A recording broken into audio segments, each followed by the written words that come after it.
Based on a legal opinion by Nigeria's Minister of Justice and Attorney General of the Federation, Abubakar Malami, the ruling All Progressives Congress, APC, went ahead to hold its World Congresses at the weekend under the leadership of the National Caretaker Committee of Governor Mai Mala Buni of Yobe State. However, not only were the Congresses marred by protests, parallel elections, and violence, a cloud of uncertainty over their validity. This arose from the minority judgment of the Supreme Court on the Ondo State governorship election, which punched holes in the legality of the actions of Malabuni, who has been leading the APC since June last year. In a split judgment of 4-3, the Supreme Court upheld the election of Governor Rotimi Akeredolu of Ondo State because the People's Democratic Party and its governorship candidate in the October 10, 2020 election, Iyitayo Jegede, failed to join Buni in the suit, even though the issues revolved around him. However, Justice Mary Odili, in a dissenting minority verdict, upheld Jagede's appeal that the nomination of Akeredolu, which was signed by Buni, was not valid under Section 183 of the 1999 Constitution.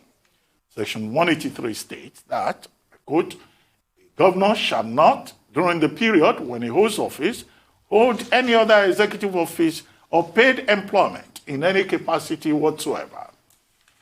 Unquote. While Section 174 of the 17 subsection 4 of the APC Constitution also states that, I quote, no officer in any organ of the party shall hold executive position in government concurrently, unquote. Now, joining us from Abuja to discuss the legal quagmire in which the ruling party appears to have found itself is a senior advocate of Nigeria and rights activist Mike Ozekhome. He will also be giving us his legal opinion on the request by the U.S. Federal Bureau of Investigation for the extradition of the suspended Deputy Commissioner of Police, Abba Kyari, and the trials of separatist leaders Nnamdi Kanu and Sunday Adeyemo, popularly known as Sunday Igboho. Good morning, Dr. Mike Ozekhome. Thank you for joining us on the morning show. Akbaba Vigi Vigi. Thank you very much, Dr. Ruben Abati. Good morning. My pleasure to interact with Nigerians this morning. Well, very quickly, there was a piece you wrote over the weekend, which I read about the banana peel that the APC will seem to have stepped upon by going ahead to organize world congresses, over the weekend. If you could just help us, articulate this. I can't be summarizing your own essay to you, but also note that there are persons within the party. The party also has insisted that, other people should just leave them alone, that nothing has been violated, although there are cases in court already. Well, I think I've done my bit. I've seen myself again and again playing the role of a Nostradamus, the man who saw tomorrow. I bear my minds when I see issues unfolding. I write my columns, 6 columns every week. That was how I wrote this particular one. I titled it The Banana Peel, under the APC's rickety chair on the back page of this day of Saturday. I said so because it is usually very difficult, very rare, to see the Supreme Court having a split decision of 4-3. It could usually be maybe 6-1, 5-2, and that is the full constitutional court of the Supreme Court. But this time it was 4-3. It was a very, very narrow margin escape for my good friend, Governor Rotimi Akeredolu of Ondo State. And I have taken note many a time in reading up judgments that usually the minority judgments are usually more rigorously researched because they are swimming against the tide of the majority judgment, which at times may be a tyrannical judgment or a tyrannical opinion, because there are times the majority may have a tyrannical opinion. And they were all anchored on Section 183 of the 1999 Constitution and Article 17, subsection 4 of the APC Constitution. Section 183, like you read out, makes it clear of the Constitution that no person holding the office of governor shall at the same time hold any other executive office or paid employment. It is disjunctive in any capacity whatsoever. Any other executive office or paid employment. We can remove paid employment by saying Mala Buni was not being paid for his job, as some of the APC legal pundits have said. But what of executive office? Can you say he was not holding executive office? Maybe they did not look at it carefully, that the Supreme Court itself, in the majority decision, actually said his position as the chairman of the caretaker / extraordinary convention planning committee was actually acting as the chairman of APC, meaning that he rode the position of the chairman of the APC in an executive capacity. And they even had a secretary. They have a secretary, John Akondedehe. So it is therefore not correct to say, oh, he was not acting in any executive capacity. Meanwhile, the APC Constitution, on the other hand, Section 17, subsection 1 says, no official of the party shall at the same time hold any other position in any government or government institution. Meanwhile, May Bala Buni is the executive governor, is the governor of Yobe State.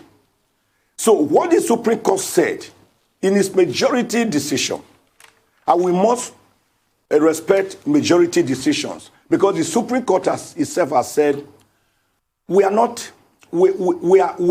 a court of finality. Final in the sense of finality. Final, not because we are infallible. We are infallible because we are final. That's in the case of Ozekhome Motors. So the Supreme Court said, Buni, this epicenter, the fulcrum of the entire case, against whom all the complaints were made, having been the person who submitted the letters, authenticated all the documents of Akere Delu, and gave to INEC, ought to have been joined as a party in that suit, so as to give him fair hearing. And that having not been so joined, it means that he could not, the case could not be decided without him. That was the main reason they said. Well, Dr. Ozekhome, at this point, Dr. Ozekhome, if you can hear me at this point, we need to take a short break. When we return, the conversation will continue. Please stay with us. We'll be right back.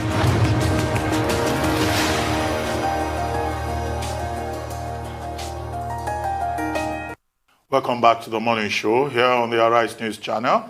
Our guest is still senior advocate of Nigeria and human rights activist Mike Ozekhome, PhD. Well, Dr. Ozekhome, yes, you were, analyzing the majority decision, by the Supreme Court about how Malam Buni, everything else revolved around him in the matter. Please go ahead. Yeah. So the pith and kernel of the majority decision was that May Buni, who is the epicenter of the entire case, against whom all the complaints were made, ought to have been joined as a party in the suit. And having not been so joined, then it means that the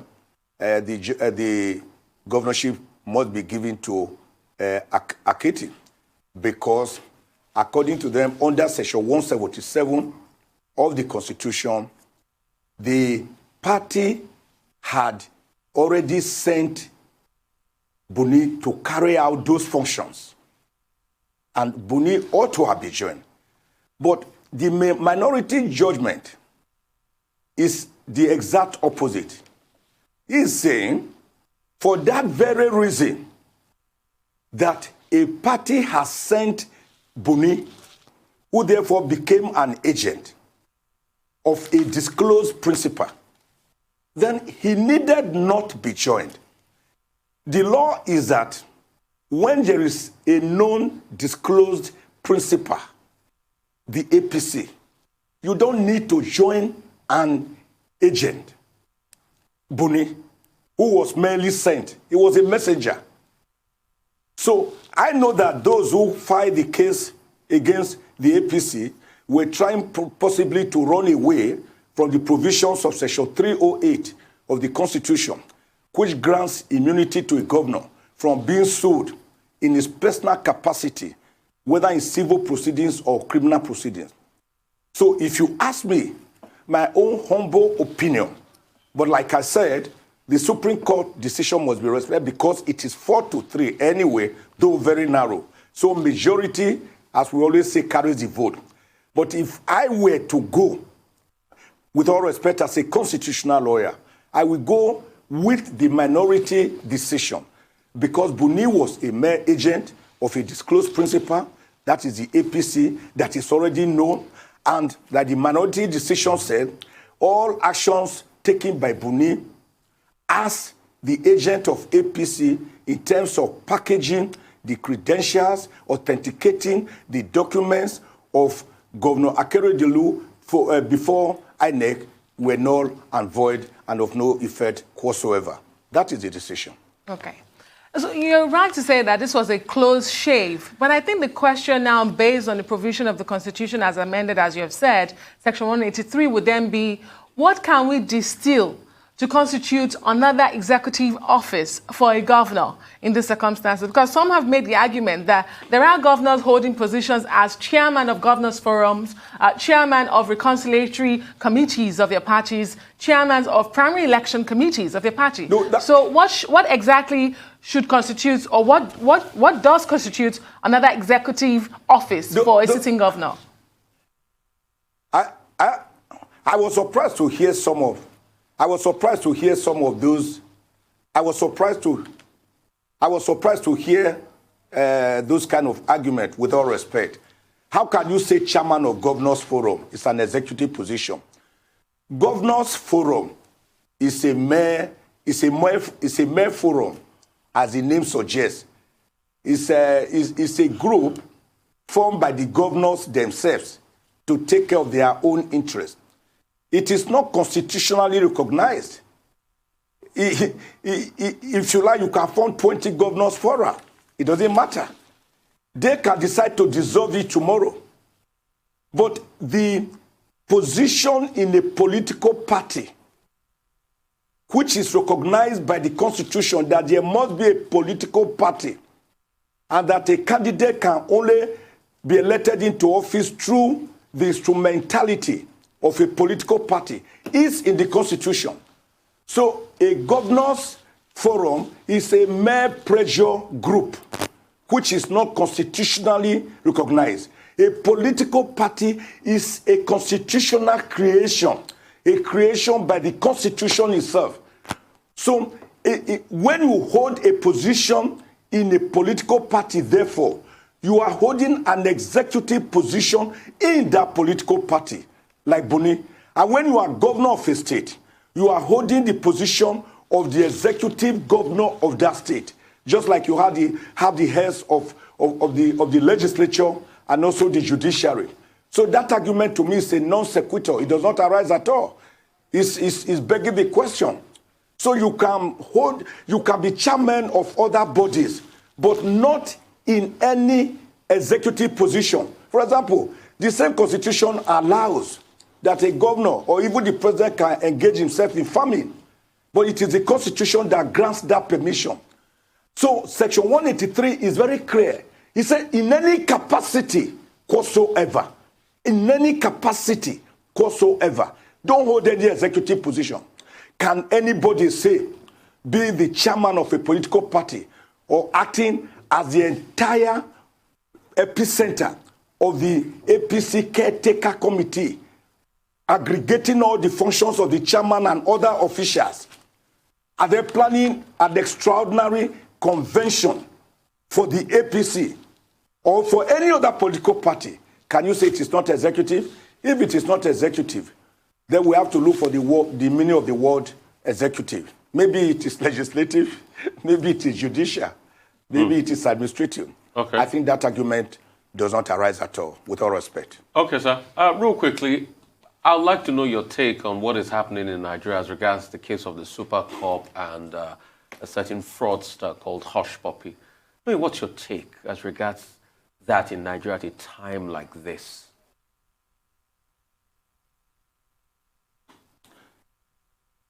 Well, at a time like this, very trying times indeed for Nigeria. Hush Puppy, Sunday Igboho, Nnamdi Kanu, all of them coming about the same time, all revolving around the issue of extradition. Extradition, to extradite, to take a person from one country to another. I think we have to quickly look at it, even historically. It didn't just start today. It started from Ramses III in the Bible, when the Treaty of Peace with the Hittite came up in the Bible. You will see it there. And remember that Nigeria has extradition treaty signed with America as far back as 1931 and became operational in 1935.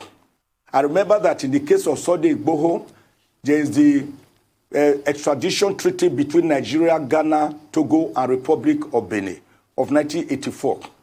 And don't forget that when America is demanding for Abba Kyari, I had people say, oh, the FBI can now arrest Abba Kyari. No, you cannot do that. FBI, Nigeria is a sovereign country for crying out loud, no matter how down the doldrums we have become. FBI cannot simply come here and pick up Abba Kyari. You must go through the extradition process.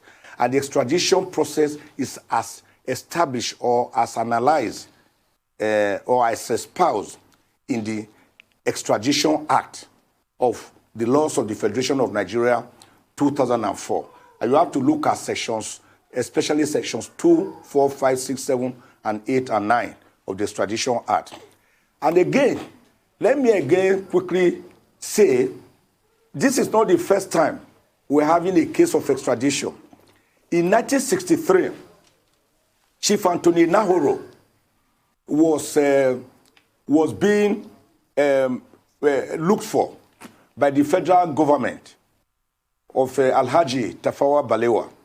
They said he had committed treason or treasonable felony with Chief Obafemi Awolowo and others. Chief Nahoro found his way to London through Ghana. He ran away.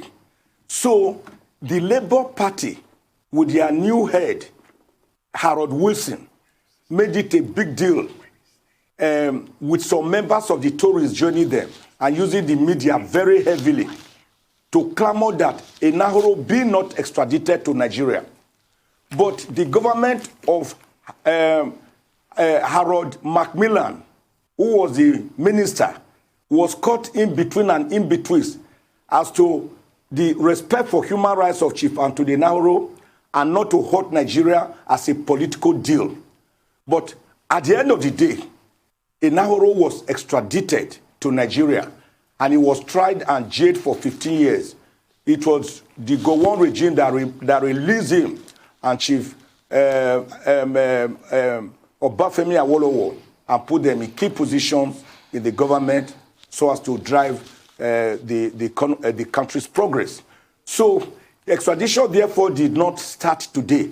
But in going through extradition, the Attorney General of the country has a crucial role to play under the Extradition Act. He and a magistrate, or under Section 251 of the Constitution, a judge of a federal high court. The country requesting for extradition, like the U.S., must make a formal request through his consular here or his representative here that we want this man back in our country, it must be a formal writing. They must attach a warrant of arrest from their home country attaching to that request. Or if the person had been jailed, a certificate of conviction that such a person they want extradited had already been convicted in their own country. That is why they want him to come and serve his sentence. Then the Attorney General will look at the papers, whether there's enough evidence for that person to be extradited. If he's satisfied, he goes before a magistrate and presents the papers. The magistrate or judge looks at the papers critically to know whether the offense is a felony, it's not a trivial offense, whether it is an extraditable offense, or whether, because under Section 3 of the Extradition Act, if he finds that the offense the person is being accused of is of a political nature, or that the person is being persecuted for his political beliefs or religious belief or because of his race, then he can refuse the extradition. And the matter will die there. Extradition, therefore, is not something that you start today and finish tomorrow. It is labyrinthine. That was why Senator Buruji Kashamu, for more than 6 years, could not be extradited because his lawyers had to go to court to enforce his right. Question, what are those offenses for which extradition can be required? Such offenses are like money laundering, advance fee fraud, treason, serious offenses. But certainly not offenses, for example, like when you are asking for self-determination of your people, which is recognized by Article 1 of the United Nations Declaration of Human Rights of 1948, and also recognized by Article 20 of the African Charter on Human and People's Rights. And you cannot be extraditing a person, for example, like Sunday Ozekhome, if he has run to Republic of Benin to seek asylum, which is recognized by Article 12 of the African Charter of Human and People's Rights. So the extraditing, the requesting country must show that the person they are requesting to be extradited is not being requested for on grounds of politics or his belief in religion or his activities as a human rights activist, that it is simply because he has committed a crime. And that crime must also be a crime in the country making that request. So it is not something that is just easy, as easy as that. So the case of Abba Kyari, therefore, falls into the category of extraditable offenses.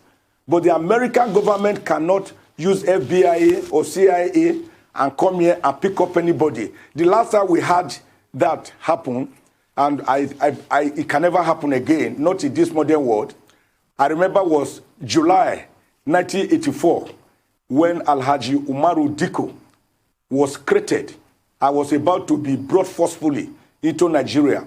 He had been a very vocal critic of the government of then Major General Muhammadu Buhari as head of state, when he and others were being looked for in terms of saying, oh, they committed some financial impropriety during their time. So he ran to London. Although Israel at that time did not have any formal relations with Nigeria, diplomatic relations, the Nigerian government enlisted the help of Mossad to help them look for Alhaji Ibrahim Umaru Diko. And they went to Hyde Park area and started monitoring him. And when they saw him, they captured him, they drugged him, they put him in a crate, like a diplomatic bag. But there was a snag. Section 21 of the Vienna Convention of 1961, saying all diplomatic bags must be carefully labeled and showed as diplomatic bags. So the London's courtyard and others became curious that these diplomatic bags were not so labeled. So they opened them, and discovered that Umaru Diko was lying there in a crate, drugged, about to be deported to Nigeria or extradited to Nigeria forcefully. If I may come in here. So they took him back. That was what saved him. Was that the case of Nnamdi Kanu? How come Nnamdi Kanu, who found his way to Kenya, he was staying in London and other countries? How did they capture him? How did they bring him to Nigeria? The Attorney General did not tell us. He merely said he was intercepted with the cooperation of international people. Who were these people? Was it Interpol? Interpol has no right to just capture a person and carry him to his country by force. For God's sake, the world is not a jungle. It's not the Hobbesian state of nature where life was short, nasty, brutish, and solitary. Well, Dr. The world Ozekhome, is governed by laws. And yes. Yeah, if I may come in here, we're beginning to run out of time. But two quick things. The first one, if you can be brief about it, and then you spend some time on the second leg. It has to do with what we call the booby trap that lies ahead with regard to the APC congresses. What exactly is that booby trap that you're talking about? That's one. And then quickly, the Zakzaki case. Femi Falana SAN, who is the defense counsel in the matter, says that the Kaduna State government, going back to court to file an appeal or to present new charges of treasonable felony, is abusing the judicial process. Do you agree with him? You will recall that last week, Zakzaki and his wife, leader of the Islamic Movement of Nigeria, were both freed following the no-case submission by his defense counsel. Those two issues, quickly. The booby trap is simple. The banana peel. Buni acting in dual capacity as governor of Yobe State, which is executive, and as the chairman, caretaker, and extraordinary convention planning committee of the APC, which is also executive. Both positions being done together are forbidden by Section 183 of the Constitution and Section 17, subsection 4, Article 17, subsection 4 of the APC Constitution. And the Supreme Court, mind you, the majority decision never said, never pronounced that they were right to have done so. They never pronounced that Buni was right, or that Section 183 or Article 17, subsection 4 did not apply. They merely based the judgment mostly on the fact that Buni, the center of the case, ought to have been joined as a party. And not being so joined, it means that Akeredolu must have it. So that is the booby trap. It means that those people who are aggrieved by APC convention, the various conventions or what you call it that were held yesterday, the various primaries or across the country, people can go and challenge them. And actions done as the minority judgment made it clear. He said all actions, all matters authenticated by Buni were null and void, and that they should take the consequences of their action because they have already decided to be guided by Article 17 of their political party, and they must therefore take the consequences that arise, that emanate from their own action. The minority judgment of 3, very lucid, very cerebral, was very clear about this. That is the banana peel. That is what I see as the problem that lies ahead. How they get over it, like we always say, time shall tell. On the issue of Zakzaki, I totally agree with my brother, friend, Alene brother Sik, Femi Falana, that Zakzaki, who has been under torture, under incarceration, since 2015, as soon as this government came on board, he's just being persecuted. when something leaves the realm of prosecution to being persecuted, it becomes abhorrent. Not only illegal and unconstitutional, it also becomes immoral. El-Zakzaky, after 6 years, since 2015, of brutal, excruciating trial, was finally released or had to be released by the High Court in Kaduna State with his wife just last week. But do you know what? About 2 days before the judgment, the Kaduna State government, apparently knowing or seeing the signs that they had not made out a case against this man, quickly prepared and filed fresh charge against this man and his wife so as to hold them down. You see, what I always tell these people is that they seem to forget that power is ephemeral and that it comes and goes like a bubble. That it is a case of soldiers go, soldiers come, but barracks remain. That they will not be there forever. You cannot keep a man and his wife away for 6 years, and after a competent court of law made them to regain freedom, you again use style, what you call artifice and design and devise craftily, like a tortoise, to keep them back by slamming on them fresh charge. There must be an end to trial. I expect my friend Femi Falana to go to court. One, to say it's an abuse of court process. It's outright for acquit. It's the doctrine of double jeopardy. Having been acquitted, they cannot be tried for the same offense or offense similar. And if they appeal, they cannot file appeal at the same time simultaneously and be filing plea. Either way, the government will lose out to El-Zakzaky. Let my people go. Let my people go. This government should let the poor people, the beleaguered people, the suffering people go. If they cannot be given food and shelter and safety, at least let them be. You cannot beat a person and tell him not to cry again. What has El-Zakzaky done?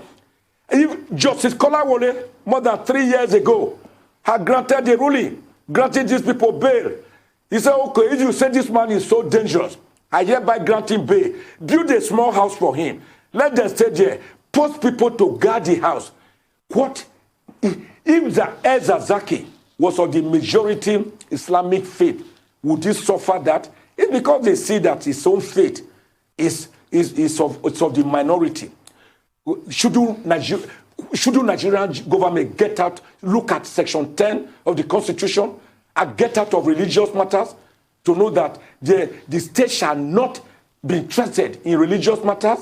Shouldn't they get out of all this Jerusalem pilgrimage, all this Hajj Mecca pilgrimage? What is their business?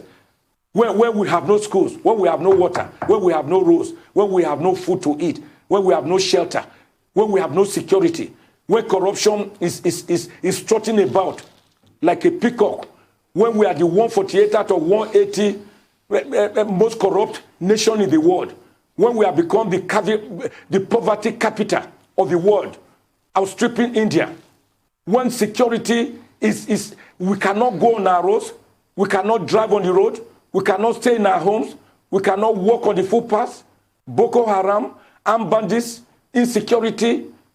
What? We have never had this so bad, for God's sake. We have never had this so bad. Judge, let any Christian pick up the Bible, or any Muslim pick up the Holy Quran, or any atheist or idol worshiper pick up the iron, the Ogun worshiper, and say, I am better off today in Nigeria than I was in 2015. I will want the person to challenge me to a television debate, to be televised live, if possible, bring CNN and BBC and all the stations in Nigeria. Let us look at all the indices from 2015 to now. 2015, when Nigeria was rebased as the biggest economy in Africa, with over $500 billion rebased economy, overtaking South Africa. I want to see the indices that any person can say we are not worse off today than we were in 2015. This government should guide this plan. You see this thing on my table? And let me show it. The buck stops here by ex-American President Harry Truman. The president must accept responsibility. If he fails, they will say the Buhari government failed. If he succeeds, it will be said that the Buhari government succeeds. He must accept responsibility, rein in his people, and have a better government. He has less than 2 years. Time is no longer on his side. He has less than 2 years. This is August. He has actually 1 year, just 1 year and about 10 months more. Or about 1 year and 9 months more. Time is running fast. What he does between now and then may still give him opportunity to leave his name in gold. But if he takes us to 2023, in this tattered, this battered, this wobbling, this groggy, this dudley manner that we are in today, I'm sorry. Very much. I'm sorry. Thank you very much, Dr. God bless Michael Nigeria. Ozekhome, for your time and for joining us on the morning show. Thank you very much indeed.